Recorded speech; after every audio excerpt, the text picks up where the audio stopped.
Hurmatli aziz birodarlar, mana o'tgan safar aytganimizdek, qaragan qarab qolmaydi. Kimki izlasa albatta topadi. İnson avvalambor bemor bo'lishligidan oldin sog'likda o'ylash kerak. Ana bemor bo'lgandan keyin o'sha sog'likni tiklash uchun ham kerakli hamma harakatlarimizni qilishligimiz kerak. Mana bugun ikkinchi marta Chilonzor tumanidagi Do'murod masjidida joylashgan medikal klinikasida inshaalloh zuluk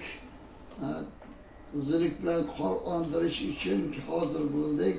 Mana bu yigitlarimizga rahmat deymiz. Avval qon oldishdan oldin hamma jismlarni masaj qildirib, Italiya apparatda masaj qildirib, ana undan keyin qon oldirishar ekan.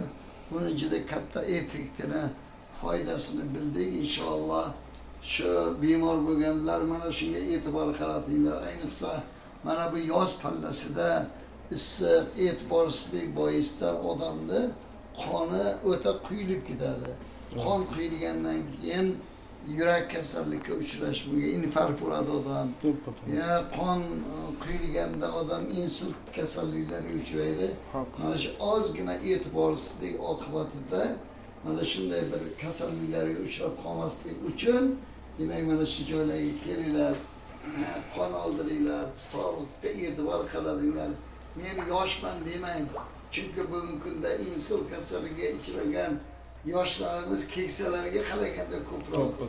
Shuning uchun demak payg'ambarimiz Muhammad alayhisolamning sunnatlariga muvofiq ravishda bu kasalliklarni hozirdan oldini olinglar. Ayniqsa chillada qon quyilishligi juda ko'payib ketgan. O'zim ozgina e'tiborsizligim bois mana shu insult kasalligiga uchrab mana 2 yilga yaqin davolanyapman. Davolanishdan to'xtaganim yo'q. Inshaalloh Alloh taolo shifo bersin deymiz. Rahmat akalar, salomat bo'linglar. Hammalaringizga omad bersin. Ishlarga rivoj bersin. Bo'ldi.